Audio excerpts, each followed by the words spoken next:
Decálogo de Honra. Item 5. Incentivar a criação de empresas. Obrigado por estar aqui no Vira News. Informação em primeiro lugar. Estamos apresentando agora mais um capítulo do Decálogo de Honra criado pelo Coronel Fontinelli. E esse capítulo é sobre incentivar a criação de empresas no Brasil. Enio, o maior problema hoje do Brasil é o desemprego. É assustador o que a nossa população está vivendo. É desumano. E isso tudo tem uma série de fatores que estão causando esse empobrecimento da população, esse estado de miséria que as pessoas estão vivendo. E o principal deles é o desemprego. Então tem-se que criar novas empresas, para através disso se criar os novos empregos. Como fazer isso?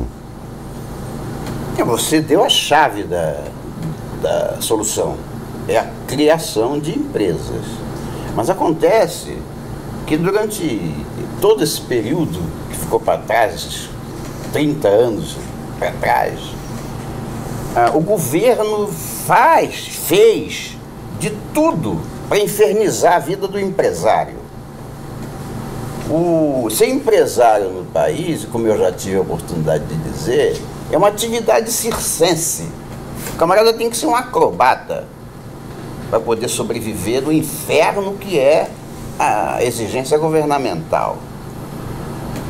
E é sempre bom ressaltar que a esquerda, ou seja, essas ideias, a esquerda só foi selecionada como forma, o comunismo só foi selecionado como forma de governo pela nova ordem mundial porque ela é a que melhor serve aos propósitos de um poder totalitário mundial. Então, quem comanda esse processo é a nova ordem mundial. E como nós já estudamos, pelo menos os meus seguidores aí já sabem, a premissa para conseguir entrar com um poder mundial é primeiro gerar o caos.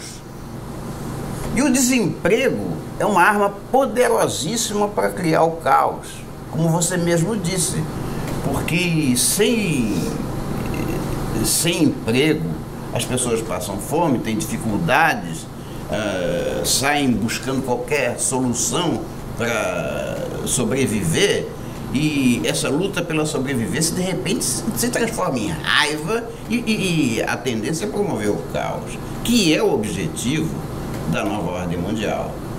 E por isso é que ela trabalha para produzir o desemprego. Ou seja, o desemprego é uma consequência, a origem é promover o caos. Agora, só que para que o desemprego prospere, é preciso sufocar as empresas. Então o governo entra com mão de gato no lucro do empresário. O empresário se resfolega para produzir, e vem o governo e se torna seu sócio majoritário. E em vez de auxiliá-lo na tarefa, não, ele simplesmente continua draconianamente interferindo na vida do empresário, com tanta burocracia, tantos impostos, que o empresário inclusive tem que gastar um setor da atividade dele só para fazer a tratativa dos impostos. Isso tudo, primeiro, inferniza a vida dos empresários existentes e que, portanto, por perderem a capacidade de investimento, também perdem a capacidade de empregar pessoas, gerando desemprego. Por outro lado, as leis trabalhistas, que é difícil falar mal porque vem todo mundo contra, mas a lei trabalhista, ela exige do empregador um gasto adicional enorme em relação à mão de obra que ele contrata. Então, se um empregado é contratado por R$1.000, o empresário gasta 2.000, porque os outros 1.000 são de direitos trabalhistas. E isso embora à primeira vista possa favorecer o empregado que teve a carteira assinada, na verdade vai ser um punhal nas costas dele mesmo, porque atinge toda a população, porque encarece a mão de obra. Encarecendo a mão de obra, vai fazer com que os produtos que saem da linha de produção ou da linha de serviços seja mais caro do que poderia ser. E se tudo que for produzido, ou todo serviço que for feito, puder ser mais barato, significa que cada um de nós, dos 208 milhões, podemos gastar menos com cada coisa. Ou seja, o mesmo salário vai servir para comprar 2x e não mais x. Então, a lei trabalhista, por sufocar o empresário, acaba resultando num malefício para a sociedade como um todo. Não sou contra a lei trabalhista no que tange a proteção do trabalhador. Mas a nossa lei é muito antiga, né? Agora houve uma reforma. Mas não condiz com a realidade que nós vivemos. Não condiz mais. Aliás, diga-se de passagem, eu não sei para que lei trabalhista. Porque se eu produzo e te contrato para trabalhar comigo, deve ser um contrato entre nós dois. Se você aceita o que eu vou pagar, e se você se responsabiliza pela sua saúde, pela sua educação, pelos seus filhos, pelo sustento da sua família, nós estamos de acordo. Alguém poderia dizer, mas o dono do dinheiro, por ser o dono do dinheiro, tem a capacidade de exigir, de impor um salário menor do que deveria. Não é possível. Também nos empregos existe uma coisa chamada oferta e procura. Todo emprego é bem remunerado quando a oferta é menor do que a procura. Tá? Então, se muita gente procura aquele emprego, ao contrário, né? Ele é menos remunerado se a procura for grande. Porque se muita gente procura aquele emprego, eu posso selecionar o melhor pagando menos. Quando é ao contrário, se eu tenho muitos empregos e pouca procura, quem está interessado em contratar é o dono. Então ele vai procurar no mercado quem é que atende melhor a ele e vai pagar mais porque ele não quer que o outro seja beneficiado. Então emprego também é uma questão de oferta e procura. Se um sindicato, por exemplo, se ele consegue, por causa das leis trabalhistas, ele consegue fazer com que aquele grupo de trabalhadores ganhe mais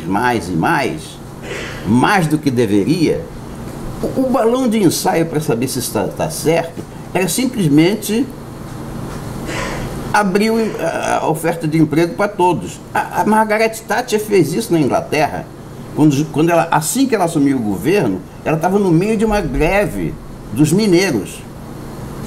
E era uma atividade muito importante na economia inglesa. E ela simplesmente disse que não ia negociar, a Dama de Ferro, né? Ela disse que não ia negociar. O que fez o sindicato? Endureceu a greve. O que fez a Margaret Thatcher? Assinou um decreto se sobrepondo ao status quo e permitindo a contratação de novos mineiros por um salário mais baixo. Encheu de gente. Ou seja, a oferta de emprego existia, a demanda existia, mas a demanda era muito maior, tinha muita gente desempregada e que adorou saber que podia ser empregada naquele momento. Então aquele emprego não valia tanto quanto se pedia.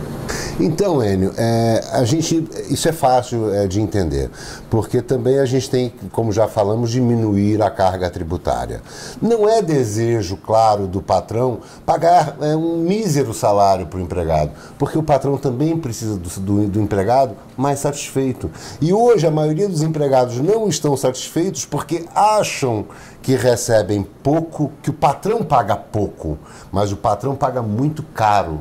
Se o funcionário recebe pouco, é porque o Estado não dá condições do empresário pagar mais, porque a taxa tributária é muito grande. Então, fora isso, o que mais pode ser feito para melhorar a situação do emprego no Brasil? Bom, essas são as três condicionantes principais, né? desburocratização na criação de empresas, para qualquer um poder abrir uma empresa, a flexibilização da lei trabalhista e a diminuição dos impostos incidentes sobre o lucro da empresa. Quer dizer, essas 3 medidas são as medidas fundamentais, né?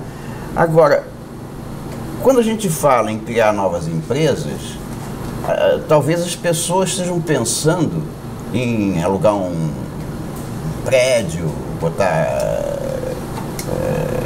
gente trabalhando em escritório, produzindo isso ou aquilo. Não. A sustentação de uma economia capitalista está no empreendedorismo individual. Na cabeça de cada brasileiro existe um empreendedor. Esse empreendedor está presente na mulher que passa a madrugada fazendo empadinha para entregar na padaria ou para mandar o menino vender na esquina. O empreendedorismo passa pelo mecânico que trabalha na calçada da sua casa, consertando o carro dos amigos. O empreendedorismo está até na cabeça dos meninos que vendem bala no sinal. Porque tudo isso são atividades produtivas. Mas como transformar essas atividades produtivas em desenvolvimento para o país? É tornando-as oficiais. Quer dizer, o desemprego existe, mas também existe muita gente na informalidade. Na informalidade. E essa informalidade seguramente é que está sustentando o Brasil. Ou seja, não é possível com essa quantidade de desempregados que o Brasil continuasse a dar um passinho sequer para frente. Qualquer passinho que ele está dando para frente, ele o está fazendo por causa da informalidade. Porque a informalidade também produz e acaba gerando a circulação do dinheiro, que é a célula máter da economia, né? Então, quando eu falo em facilitar a criação de empresas, eu estou falando, deixa a mulher da empadinha fazer a empadinha dela em paz, que não venha nenhum fiscal tirar a empadinha dela. Está entendendo? Que não haja perseguição ao trabalho informal, porque se você permite que ele desenvolva aquele trabalho na formalidade e não na informalidade, e se você não avançar draconianamente no pequeno lucro que ele tem, se você deixar um período de carência suficiente para que ele firme seu negocinho e só para depois cobrar algum imposto, isso é que vai alavancar o desenvolvimento. Até porque com certeza é o desejo também de quem está na informalidade poder entrar de uma maneira formal no mercado de trabalho como empreendedor, porque também passa a ter mais segurança no seu trabalho. E é como o senhor disse, o que atrapalha muito é esse excesso de burocracia, essa ação draconiana do Estado em cima da pessoa que está apenas defendendo o pão de cada dia. Nós vivemos uma situação absurda, milhões de pessoas desempregadas e o Estado, mesmo assim, querendo morder o calcanhar das pessoas que estão simplesmente tentando sobreviver. Estamos vivendo um momento de absurdo e realmente concordo com o senhor. Isso tem que mudar, e para mudar só com a geração e a facilitação para a abertura de novas empresas e incentivando e muito que as pessoas saiam da informalidade e consigam ser empreendedoras de verdade em nosso país. É isso. É isso. E foi por isso que eu decidi colocar esse item no Decálogo de Honra. O Decálogo de Honra visa a formação de candidatos e a escolha dos eleitores. Agora, tudo isso, quer dizer, o Decálogo em si é uma ideia base, é uma linha mestra. Agora, você me perguntou como resolver o problema do desemprego ou da pobreza, e eu dei algumas ideias, né? Mas é bastante importante dizer que o Decálogo, ele se compõe de ideias mestras. A forma como se vai decidir sobre elas não é a minha, nem a tua. Eu sou cheio de erros. Tudo que eu falo pode estar errado. Se a gente apresenta um problema entre 1000 pessoas, vão ter 1000 ideias diferentes. Então, o candidato que vai ser escolhido pela população para se fazer representar, primeiro ele tem que ser uma pessoa inteligente, porque de burro a gente já está cansado, né? Então tem que ser uma pessoa inteligente. E as pessoas inteligentes pensam por si mesmas. Elas não se deixam aprisionar como marionetes para uma ordem superior. Então essas pessoas são independentes. E a gente quer que elas o sejam. Desde que ela siga a linha mestra, quer dizer, perseguir o emprego pleno, a ideia está contida. E se ele é inteligente, se esse candidato ou ela é inteligente, ele saberá como conduzir o processo político, que é difícil, o processo político não é fácil. Ele vai saber conduzir os seus passos a cada momento, objetivando o emprego. Não necessariamente da forma como nós estamos dizendo.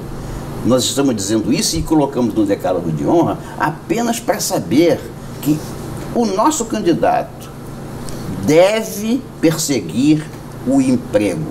A forma como ele fará isso é dele. Claro que ele deve consultar as bases, claro que ele deve ter um comportamento ilibado, mas é claro também que se ele der um passo em falso, o próprio eleitor vai cobrar dele na próxima eleição. Ou seja, a democracia é boa por isso. E a democracia é boa porque você esse ano tem a oportunidade de escolher, de renovar uma boa parte do nosso executivo e legislativo. E o decálogo de honra foi feito exatamente para isso, foi idealizado pelo Coronel Fontinelli exatamente para isso, para servir como um guia de base para você, eleitor, entender que aspectos observar e observar bem no que cada candidato fala, no compromisso que cada candidato tem. O Brasil precisa mudar e ele só vai mudar dependendo da sua atitude, do seu voto e da sua presença nas urnas esse ano.